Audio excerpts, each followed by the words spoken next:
A split-screen moment in the Middle East tonight as Israel says they are going to begin ceasefire negotiations with Hamas. Prime Minister Benjamin Netanyahu saying he is willing to restart talks in exchange for hostages being released. But Israel has already launched a high-stakes ground offensive in Gaza, calling up some 60,000 additional reservists, despite widespread outcry.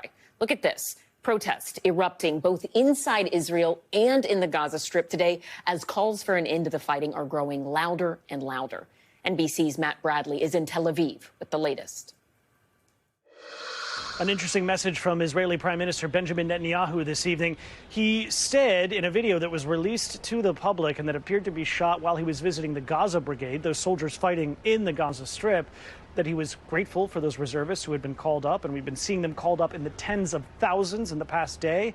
And he said that he was going to be moving ahead with negotiations to end the war and free those remaining hostages. Now, that is a different statement from what we've been hearing over the past couple of days when Netanyahu and his top right-wing lieutenants have said that they will not accept any more piecemeal deals. In other words, any deals that don't end with the release of all the remaining hostages. They've also said that they want to see Hamas completely destroyed.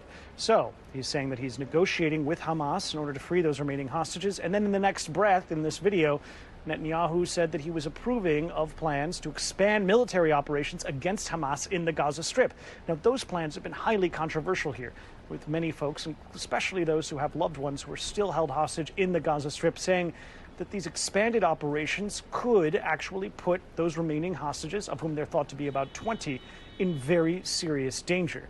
Now, we hadn't heard yet an Israeli response to Hamas's approval of a ceasefire proposal that was put forward by the Egyptians.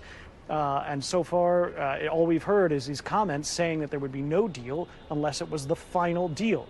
Now it looks as though Benjamin Netanyahu may be prepared to negotiate on these latest terms. But again, we've been seeing this for much of the past 2 years. Negotiations surrounded by optimism that have risen sky high, only to come crashing down. And with Benjamin Netanyahu rolling tanks into the center of Gaza Strip, it's unlikely there will be any breakthrough with this latest round. Matt Bradley in Tel Aviv, thank you.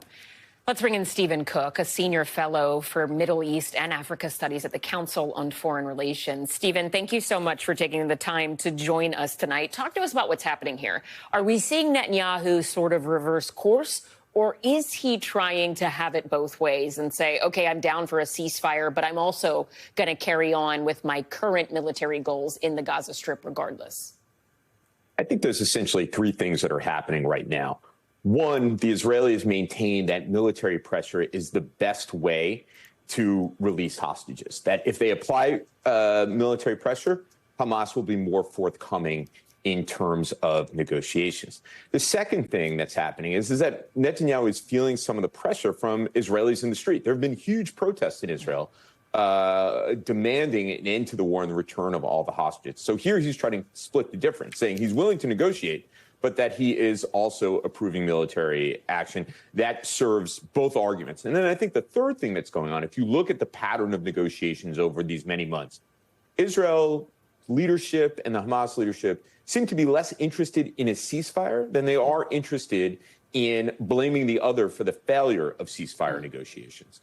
And Hamas has accepted, and that put Netanyahu in a difficult position with the United States, as well as mediators like Egypt and Qatar.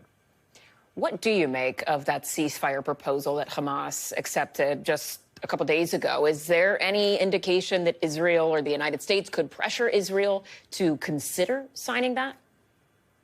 Well, the stunning irony of this proposal is that it is almost the exact same proposal that the two sides were negotiating over just a month or so ago, which Hamas rejected and the Israelis accepted, and they've now switched positions.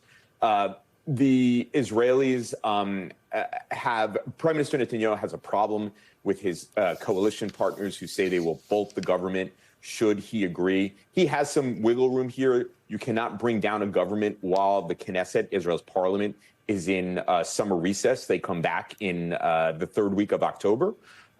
So he has some wiggle room here. But so far, the Israelis are sticking to their position that the best way to bring home their hostages is by applying military pressure on Hamas, which will force Hamas to be more flexible in negotiations. Do you think that that has been proven effective or inaccurate thus far, right? We're talking about a war that's gone on for quite a while now. And I remember about a year and a half ago talking to Hirsch, who was killed, a hostage inside of Hamas, talking to his family. And they had made the argument at the time that they said, look at the numbers. Our perspective as the families who have loved ones inside of Gaza is that the majority of the hostages who have been released, it has been through exchanges, not through Israeli military going into Gaza, finding them, not through direct necessarily military action. And some of them have said our position from the beginning has been, look at what happened with Gilad Shalit so many years ago in exchange, and he was released. Let's do the same. What do you think? I mean, has the military pressure been what is leading to the exchanges? Well, of course, the Gilad Shalit exchange, in which the Israelis got one soldier back and released hundreds and hundreds of Palestinians in Israeli jails, including Yahya Sinwar. Right? Yeah. Yeah, including Yahya Sinwar, the mastermind of October 7th, was released in that exchange, which is exactly why opponents of these partial deals and these deals which release hundreds, thousands of Palestinian prisoners for a small number of Israelis. That's what the government's position is that we can't do that. We have to apply military pressure, and that will force Hamas to be more flexible at the negotiating table. It is a contested position, as you point out. There's not a lot of evidence that that's the case. It is the case that in previous ceasefires, it gave Hamas some breathing space to rearm and re-equip. So I think the Israeli government is wary of that. But I think you're quite right. It is a contested issue, and I think the hostage families make the case, just end the conflict and bring people home. And that is the position of a majority of Israelis at this point. All right, interesting stuff. Stephen Cook, thank you so much for your time tonight. We appreciate it. Thank you. We thank you for watching. And remember, stay updated on breaking news and top stories on the NBC News app or watch live on our YouTube channel.